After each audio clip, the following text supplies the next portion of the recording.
చంద్రబాబు నాయుడు గారి కుటుంబ సంస్థ అని అనాలి. ఎందుకంటే కనుక వాళ్ళ ఫ్యామిలీ మెంబర్స్ అందరూ దాన్ని లీడ్ చేస్తూ ఉంటారు. హెరిటేజ్ తెలుసు కదా. ఈ హెరిటేజ్ అనేది పెరుగు మీద ఆల్రెడీ కేరళలో, అలాగే ఇప్పుడు ఏంటంటే హర్యానా ఫుడ్ సేఫ్టీ అధికారులు కొన్ని సేకరించారట, కొన్ని నమూనాలను.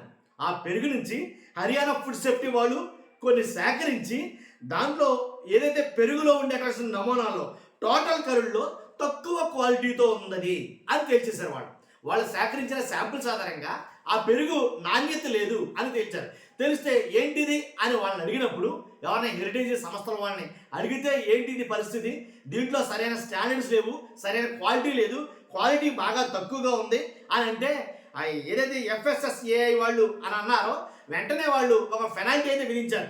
కరెక్టే లేదని వాళ్ళు ఒప్పుకున్న తర్వాత పెనాల్టీ విధించారు. అది ₹1,00,000 పెనాల్టీ విధిస్తే మారు మాట్లాడకుండా, లేదు మేము స్టాండర్డ్స్ తగ్గట్టుగానే మా ప్రమాణాలు ఉన్నాయి, మా కంపెనీలో తయారయ్యే ప్రతిదీ కూడా, మా కంపెనీలో తయారయ్యే పాలు కావచ్చు, పెరుగు కావచ్చు, ఏవైతే మేము ఉత్పత్తులు తినుబండారాలు కావచ్చు, పాల పదార్థాలు కావచ్చు, రెడీ టు ఈట్ ఏవైతే మేము తయారు చేస్తాం అవన్నీ కూడా ఫుల్ స్టాండర్డ్ తోటి ఉన్నాయి అని డిఫైన్ చేసుకోకుండా, ఎదురు మాట్లాడకుండా తప్పైపోయింది, మీరు అనడానికి తప్పైపోయింది, మీరు వేస్తున్న 1,00,000 ఏదైతే పెనాల్టీ ఉందో అది మేము కట్టేస్తాం అని సెబీకి చెప్పడం అయితే జరిగింది.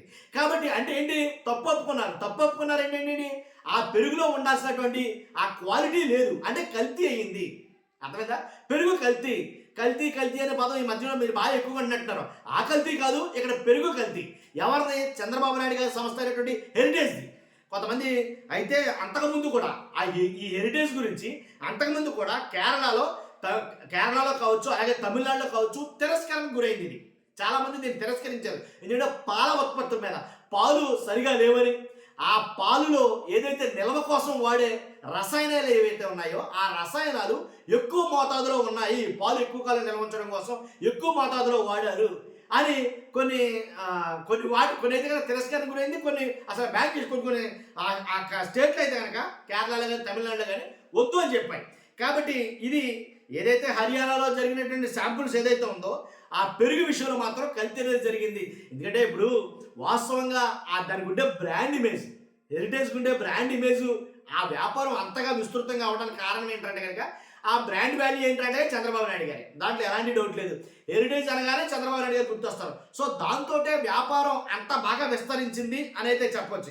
ఎలాగంటే ₹1,000,00,000 వ్యాపారం జరుగుతుంది. దానికి కారణం ఎవరంటే చంద్రబాబు నాయుడు గారే, ఆయన బ్రాండ్ ఇమేజే, దాంట్లో ఎలాంటి డౌట్ లేదు. కాబట్టి ₹1,000,00,000 వ్యాపారం, సుమారు ఏటా ₹3,000,00,000 వ్యాపారం జరుగుతుంది. అలాంటి అన్ని ₹1,000,00,000 వ్యాపారం చేసే ఆ సంస్థలో ఇలాంటి కల్తీ, అంటే తక్కువ క్వాలిటీతో ఉన్నటువంటి, తక్కువ ప్రమాణాలు, తక్కువ క్వాలిటీతో ఉన్నటువంటి ఇలాంటి పాల ఉత్పత్తుల వల్ల చాలామంది ఆరోగ్యానికి దెబ్బ, అది ముఖ్య విషయం. కాబట్టి ఇలాంటివి వాడటం వల్ల ఆరోగ్యానికి హానికరం. కాబట్టి ఇలా ఉందేంటి అని ఏదైతే హర్యానాలో ఫుడ్ సేఫ్టీ అధికారులు దీన్ని వెంటనే వాళ్ళు వార్న్ చేశారో, ఆ వార్న్ చేయడంతో భాగంగా పెనాల్టీ కూడా విధించారు వారికి 1,00,000. ఆ 1,00,000కి మారు మాట్లాడకుండా కట్టేస్తాం అని ఏదైతే ఒక లేఖ వీళ్ళు సమర్పించారో ఇప్పుడు అది ఆశ్చర్యం అనిపించింది చాలామందికి. ఇదేంటబ్బా అంటే నిజంగా వీళ్ళు ఒప్పుకున్నట్టేనా, తప్పు ఒప్పుకున్నట్టేనా, దాంట్లో తక్కువ నాణ్యత ఉందని, తక్కువ క్వాలిటీతో ఉందని పెరిగి ఒప్పుకున్నట్టేనా అని అంతే కదా, అదే అర్థం వస్తుంది కదా.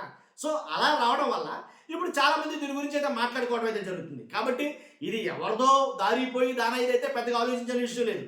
ఒక రాష్ట్రానికి ముఖ్యమంత్రిగా ఉన్నటువంటి చంద్రబాబు నాయుడు గారిని అయితే గతంలో మొత్తం ఈ హెరిటేజ్ కొన్నాయి అన్నీ కూడా అమ్మేసాం, మాకు ఆ షేర్లు ఏం లేవు, హెరిటేజ్తో మాకు ఇంకా సంబంధం లేదు, మొత్తం అమ్మేసాం అని అన్నట్టు కూడా గుర్తుంది నాకు అన్నట్టుగా.